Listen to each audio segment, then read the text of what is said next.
Hello students, paper number 301 एनो छे unit 2।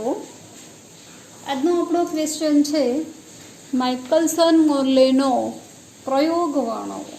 Okay, તમારે long ક્વેશ્ચનની અંદર આ ક્વેશ્ચન તમારે પૂછાય છે। તો આ માઇકલસન મોર્લેનો પ્રયોગ સૌપ્રથમ ઈસવીસન 1887માં ઈસવીસન 1887માં માઇકલસન અને મોર્લે નામના વૈજ્ઞાનિકે કર્યો હતો। પ્રયોગશાળામાં માઇકલસન ઇન્ટરફેરોમીટર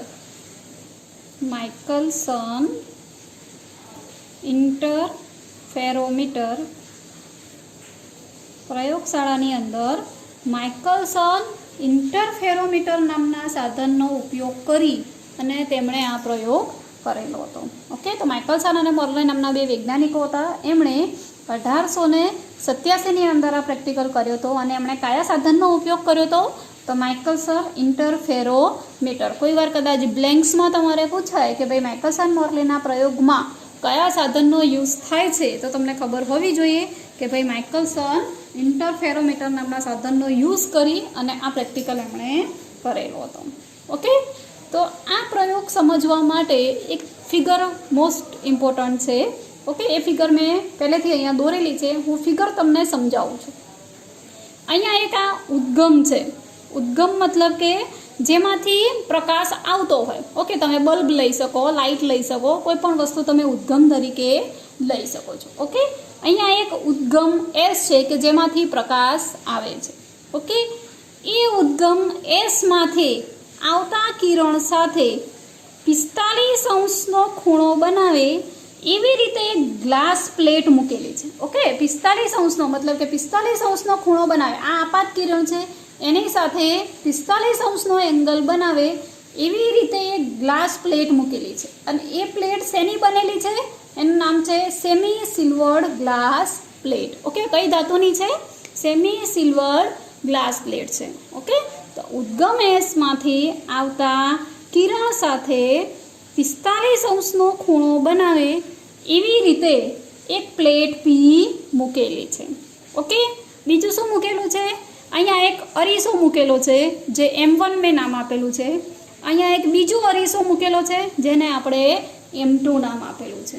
ઓકે, આ M1 અને M2 બંને અરીસાનું પ્લેટ પીથી અંતર ડી કેવું છે? સમાન છે। ઓકે, મતલબ કે પ્લેટ પીથી જેટલા જ અંતરે આપણે અરીસો M1 મૂકેલો છે એટલા જ અંતરે અરીસો M2 મૂકેલો છે। મતલબ કે M1 અને M2નું પ્લેટ પીથી અંતર ડી કેવું છે? સમાન છે।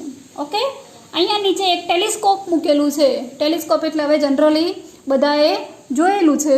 ઓકે, ટેલિસ્કોપ ટીની અંદર આપણી લેબમાં તમે FYમાં અને SYમાં ડાર્ક રૂમની અંદર તમે ટેલિસ્કોપ જોયેલું છે। ઓકે, તો આ ટેલિસ્કોપ ટીની અંદર અહીંયા શું પ્રોસેસ થાય છે એ પ્રોસેસ તમારે સમજવાની છે। આ ટેલિસ્કોપ ટીની અંદર આપણને અહીંયા કઈ ઘટના બને છે એનું ઓબ્ઝર્વેશન આપણે ક્યાંથી કરવાનું છે? ટેલિસ્કોપ ટીમાંથી કરવાનું છે। ઓકે, હવે અહીંયા શું પ્રોસેસ થાય છે એ હું તમને સમજાવું છું।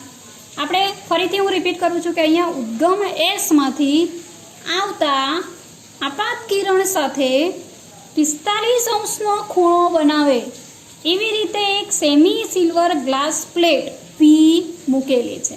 ઓકે, આ પી ઉપર જેવું કિરણ આપાત થાય છે તો આપાત થયા બાદ એનું સમાન કંપ વિસ્તાર ધરાવતા બે તરંગોમાં શું થાય છે? વિભાજન થાય છે। અહીંયાથી કિરણ આની ઉપર આપાત થયું। ઓકે, આપાત થયા બાદ પી પ્લેટ ઉપરથી એનું સમાન કંપ વિસ્તાર ધરાવતા બે તરંગોમાં વિભાજન થાય છે। કયા કયા તરંગોમાં? તો પહેલું તો પરાવર્તિત તરંગ અને બીજું પારગમન તરંગ। ઓકે, તો પ્લેટ પી ઉપર જેવું કિરણ આપાત થશે તો પી ઉપર આપાત થતા તરંગનું સમાન કંપ વિસ્તાર ધરાવતા બે તરંગોમાં શું થાય છે? વિભાજન થાય છે। ઓકે, કયા કયા તરંગોમાં વિભાજન થશે? પરાવર્તિત તરંગ મતલબ કે રિફ્લેક્ટેડ રે એન્ડ પારગમન તરંગ મતલબ કે ટ્રાન્સમિટેડ રે। ઓકે, હવે પી ઉપરથી પરાવર્તિત થતું તરંગ પરાવર્તન પામીને અરીસા M1 ઉપર જાય છે. ઓકે, અને M1 ઉપરથી પરાવર્તન થઈ ફરીથી પાછું એ પ્લેટ P ઉપર પાછું આવશે. ઓકે, અને પ્લેટ P પરથી પારગમન પામી અને એ ટેલિસ્કોપ Tમાં દાખલ થાય છે. ઓકે, ફરીથી રિપીટ કરું છું, ધ્યાનથી સાંભળજો. P ઉપર આવતું કિરણ લંબ રૂપે અરીસા M1 ઉપર આપાત થાય છે. ઓકે, M1 ઉપરથી આપાત થઈ અને ફરી પાછું એ ત્યાંથી પરાવર્તન થઈને ફરી પાછું ક્યાં આવશે? એ પ્લેટ P ઉપર આવે છે અને P ઉપરથી પારગમન થઈ અને એ તરંગ ટેલિસ્કોપ Tમાં દાખલ થાય છે. ઓકે, એ પરાવર્તિત તરંગ. હવે P માંથી પારગમન થતું કિરણ અરીસા M2 ઉપર જશે. એ જ રીતે અરીસા ઉપરથી પરાવર્તિત થઈને ફરી પાછું એ કિરણ ક્યાં આવશે?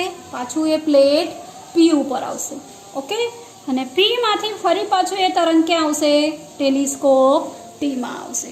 ઓકે, તો એનો મતલબ એ થયો કે ટેલિસ્કોપ Tમાં બે તરંગો ભેગા થશે. કયા કયા? M1 ઉપર થઈને આવતું તરંગ અને M2 ઉપર જઈને આવતું તરંગ. ઓકે, તો અહીંયા ટેલિસ્કોપ Tમાં બંને તરંગો વચ્ચે સ્થિત વ્યતિકરણ રચાતું હોવાથી, કયું વ્યતિકરણ રચાય છે?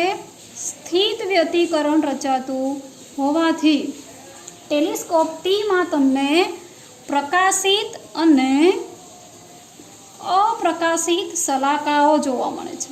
પ્રકાશિત અને અપ્રકાશિત શલાકાઓ જોવા મળે છે. ઓકે, ફરીથી એકવાર રિપીટ કરું છું આખી પ્રોસેસ. ઉદ્ગમ એસમાંથી કિરણ ક્યાં આવશે? પ્લેટ P ઉપર આવશે. P માંથી પરાવર્તિત થતું તરંગ લંબરૂપે ક્યાં જશે? અરીસા M1 ઉપર જશે. M1 ઉપરથી પરાવર્તન પામીને વળી પાછું ક્યાં આવશે? પ્લેટ P ઉપર આવશે. P માંથી પાછું ક્યાં જશે? ટેલિસ્કોપ Tમાં જશે. એ જ રીતે P માંથી પારગમન થતું કિરણ ક્યાં જશે? અરીસા M2 ઉપર જશે. M2 ઉપરથી પરાવર્તિત થઈને ફરી પાછું P ઉપર આવશે અને P માંથી પારગમન થઈને ફરી પાછું એ ક્યાં આવશે?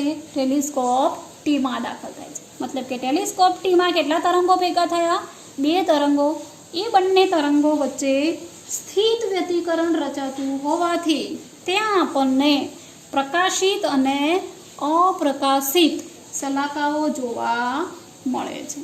ઓકે, હવે આપણે એવું ધારી લઈએ કે માની લો કે આખું સાધન છે. ઓકે, માઇકલસન ઇન્ટરફેરોમીટરનું આખું જે સાધન છે એ ઇથર જેવા માધ્યમમાં માની લો કે સ્થિર છે. ઓકે, ઇથર એક એવું માધ્યમ છે કે જ્યાં આગળ આ સાધન કેવું છે? સ્થિર છે, બિલકુલ એ ગતિ કરતું નથી. એવું આપણે ધારી લીધું કે માની લો કે આ સાધન આખું ઇથર જેવા માધ્યમમાં સ્થિર છે. તો એનો મતલબ શું થયો? કે અરીસા M1 અને M2નું પ્લેટ P થી અંતર D કેવું છે? સમાન છે. તો એનો મતલબ કે બંને માટેનું અંતર સમાન હોવાથી બંને ઉપર જઈને આવતા તરંગને લાગતો સમય પણ કેવો હોવો જોઈએ? સમાન હોવો જોઈએ. એનો મતલબ કે અરીસા M1 અને M2નું પ્લેટ P થી અંતર D સમાન હોય તો બંને કિરણોને જઈને પાછો આવતા લાગતો સમય પણ કેવો લાગવો જોઈએ? સમાન લાગવો જોઈએ. ક્યારે? એવું આપણે ધારી લઈએ કે સમગ્ર ઉપકરણ કેવું છે? સ્થિર છે. તો જ આ વસ્તુ પોસિબલ છે. ઓકે, શું પોસિબલ છે? કે અહીંયા અરીસો M1 અને M2 બંનેનું અંતર પ્લેટ P થી કેવું છે? સમાન છે. તો એનો મતલબ કે બંને તરંગોને જઈને પાછો આવતા લાગતો સમય પણ કેવો હોવો જોઈએ? સમાન હોવો જોઈએ. પણ એ વસ્તુ ક્યારે પોસિબલ છે? જ્યારે ઉપકરણ કેવું હોય? સ્થિર હોય. પણ એવું છે નહીં. કેમ? કારણ કે પૃથ્વી તો v વેગથી ગતિ કરે છે અને આ ઉપકરણ શેની ઉપર આપણે મૂકેલું છે? પૃથ્વી ઉપર. જો પૃથ્વી v વેગથી ગતિ કરતી હોય તો ઓબ્વિયસલી આ સાધન પણ v વેગથી ગતિ કરતું હશે.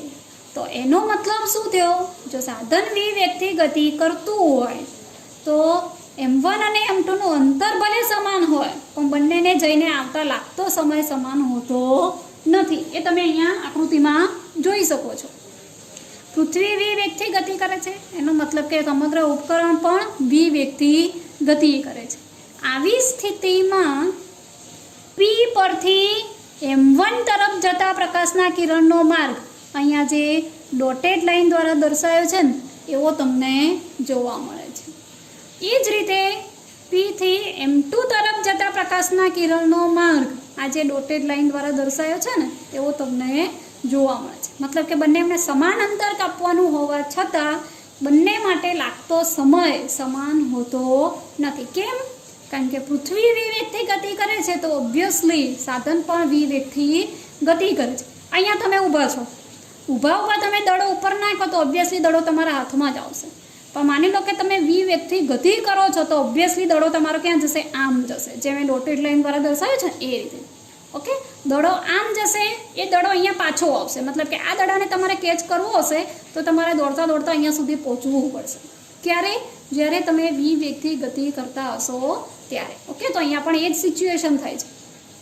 ઉપકરણ આખું v વેગથી ગતિ કરે છે તો એનો મતલબ કે પ્રકાશના કિરણને M1 ઉપર જતા લાગતો માર્ગ જે અહીંયા હતો એની જગ્યાએ અહીંયા આપણે જે ડોટેડ લાઈન દ્વારા દર્શાવ્યો છે ને એ માર્ગે જશે અને એ માર્ગે પાછો આવશે. એ જ રીતે M2 તરફ જતા પ્રકાશના કિરણનો માર્ગ આપણે જે આ ડોટેડ લાઈન દ્વારા દર્શાવ્યો છે એ તમને જોવા મળે છે.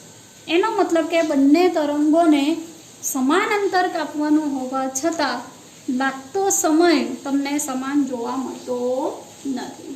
ઓકે, તો હવે આપણે માની લો કે ધારી લઈએ કે પ્રકાશના કિરણને P થી M1 તરફ જતા લાગતો સમય T1 છે.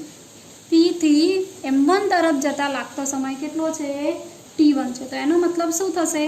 T1 = 2T dash. T dash એટલે ખાલી P થી A ડેશ સુધી, પણ જઈ અને પાછું આવવાનું એટલે શું થશે? 2T dash. ખ્યાલ આવે છે ને? P થી M1 તરફ જઈને પાછો આવતા લાગતો સમય કેટલો છે? T1. તો T1 બરાબર કેટલો થશે? 2T dash. કારણ કે T ડેશ એટલે તો ખાલી અહીંથી અહીંયા સુધી જ જવાનો છે. હવે વળી પાછો એ ત્યાંથી રિટર્ન આવશે તો શું થશે? 2T ડેશ થશે. ઓકે, હવે અહીંયા તમે આકૃતિમાં જો કે અહીંયા તમને એક ત્રિકોણ દેખાય છે. ઓકે, O A ડેશ અને અહીંયા M. ઓકે, અહીંયા હું ધારો કે નામ આપી દઉં છું O ડેશ અને M. તો કાટકોણ ત્રિકોણ O ડેશ અને M માં આપણે કહી શકીએ, બરાબર? O ડેશ M માં O A dash square = O M square plus A dash M square લખી શકો ને તમે. ઓકે, આ ત્રિકોણ છે એક આ. તો કર્ણનો વર્ગ O dash square = O M square plus A dash M square. Okay, હવે હું આની અંદર વેલ્યુ મૂકી દઉં. A ડેશ M સ્ક્વેરને હું કરતા કર દઉં. માની લો કે A dash M square = O A dash square minus O M square. Okay, A dash M square = O A dash square minus O M square. હવે આપણે એની વેલ્યુ મૂકીએ.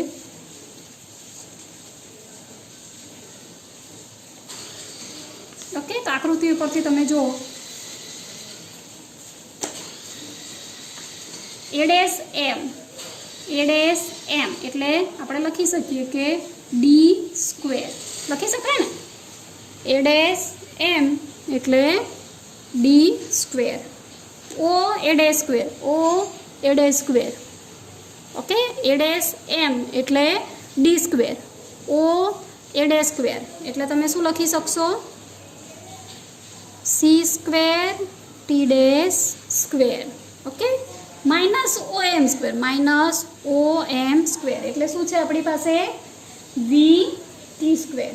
Okay, minus V square T dash square. ખ્યાલ આવ્યો? આપણે આકૃતિ ઉપરથી એની value મૂકી. O A dash square એટલે C square T D square, A dash M square એટલે D square minus V square T D square. Okay, આની ઉપરથી આપણે વેલ્યુઝ આ કાટકોણ ત્રિકોણ છે D C T ડેશ અને V T ડેશ એની વેલ્યુ આપણે મૂકી દીધી. હવે આપણે એને વ્યવસ્થિત કરીએ.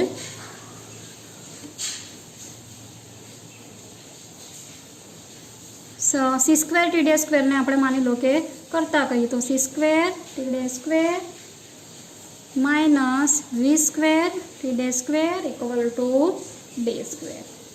ओके, टी डे स्क्वेर ने कॉमन काढ़ीए तो C square minus V square equal to D square.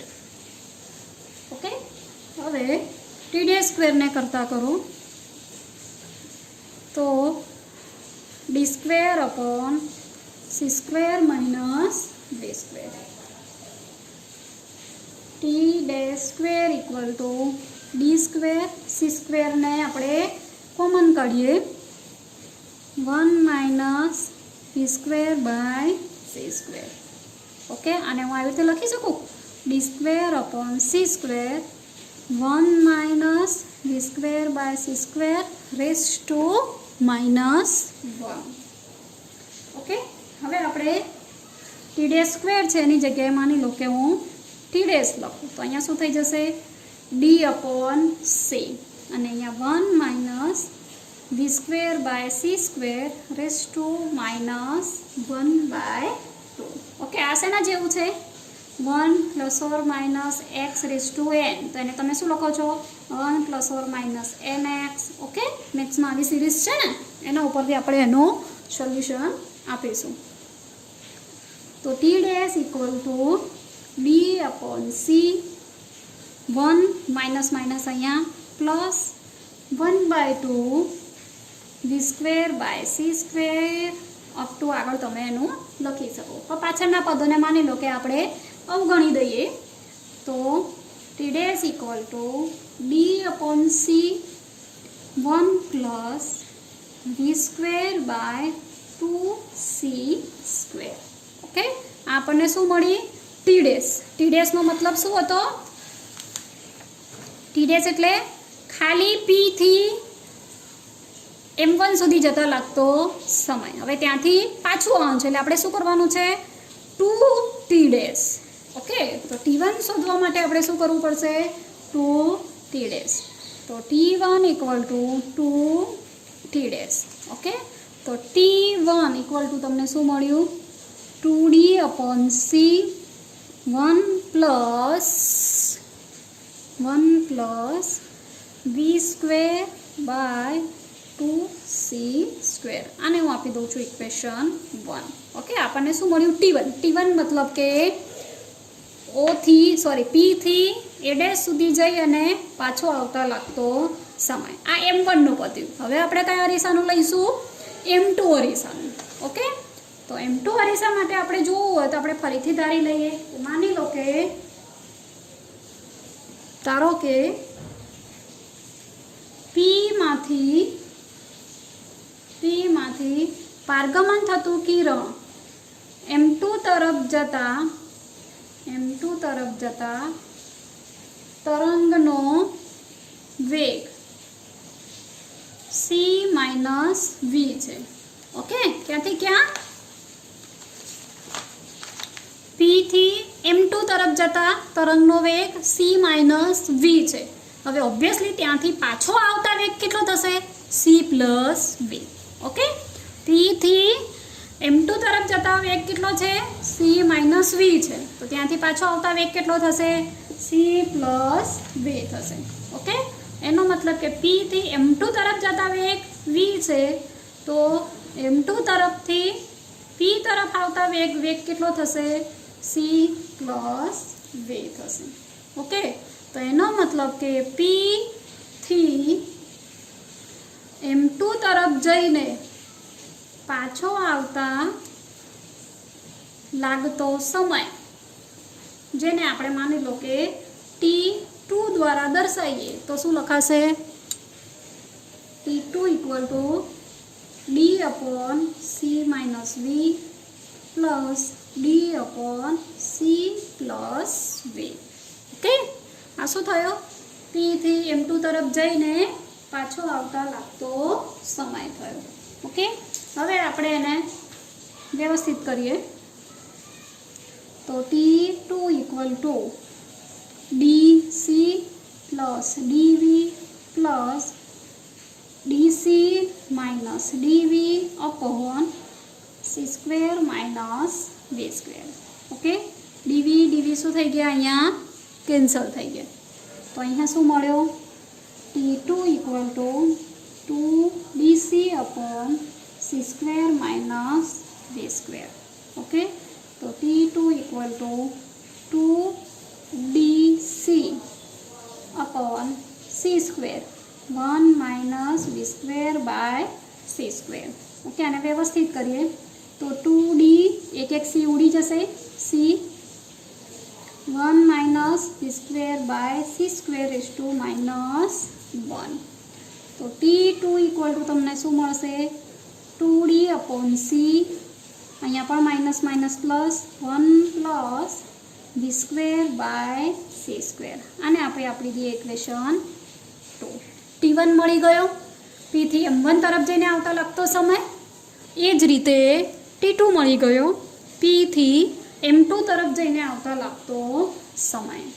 Okay, તો હવે આપણે લખી શકીએ કે બંને કિરણોને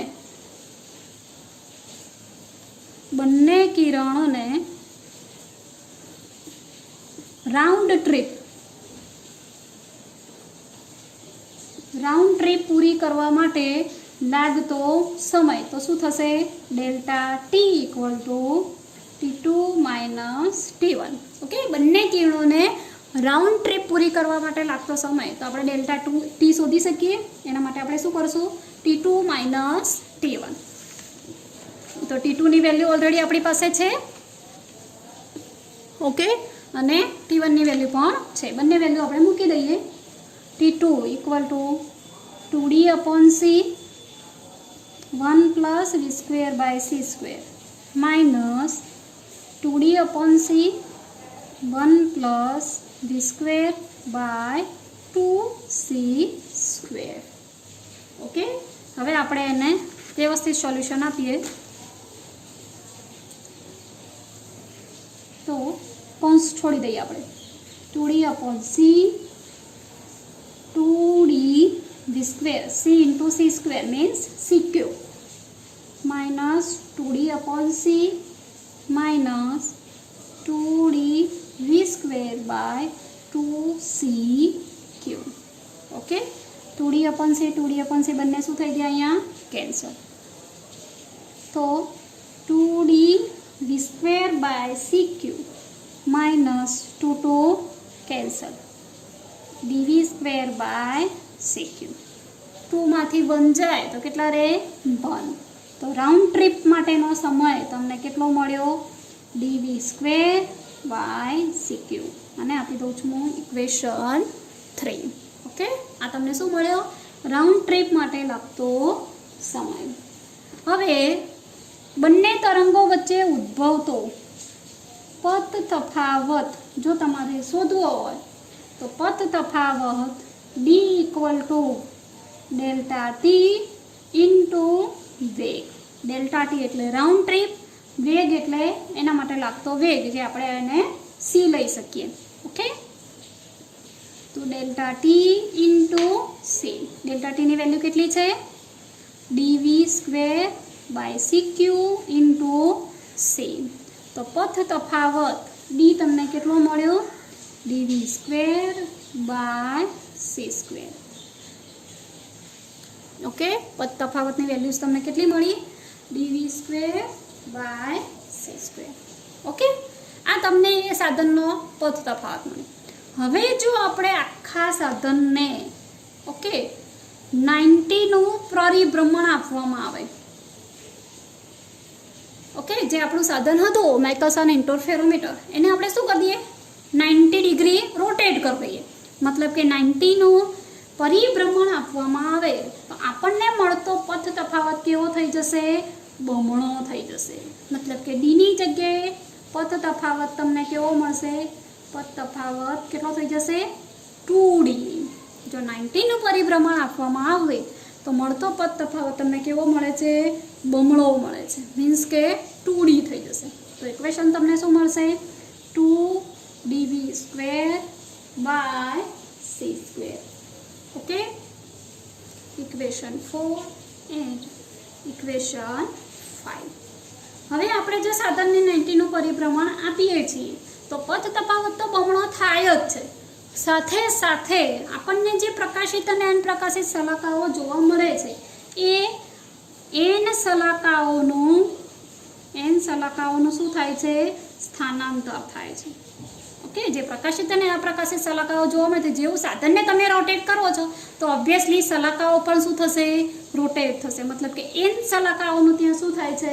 સ્થાનાંતર થાય છે. અને તો આપણે લખી શકીએ કે 2D = n લેમ્બડા. એન શલાકાઓ સંખ્યા છે, લેમ્બડા એની વેવલેન્થ મતલબ કે તરંગ લંબાઈ છે. તો ઇક્વેશન ઉપરથી આપણે લખી શકીએ કે 2dv²/c² = n લેમ્બડા. જો તમારે સંખ્યા શોધવી હોય તો એને કરતા કરી શકો. n = 2dv²/λc². ઓકે, આ ઇક્વેશનની ઉપરથી તમે શોધી શકો કે ભાઈ કેટલી શલાકાઓનું સ્થાનાંતર થાય છે. એને શું દર્શાવે છે? શલાકાઓની સંખ્યા. જે તમને ટેલિસ્કોપમાં પ્રકાશિત અને અપ્રકાશિત શલાકાઓ જોવા મળતી હતી એ પ્રકાશિત અને અપ્રકાશિત શલાકાઓની સંખ્યા, કેટલી શલાકાઓનું સ્થાનાંતર થયું એની સંખ્યા તમે આ ઇક્વેશનની મદદથી શોધી શકો છો. Okay, thank you.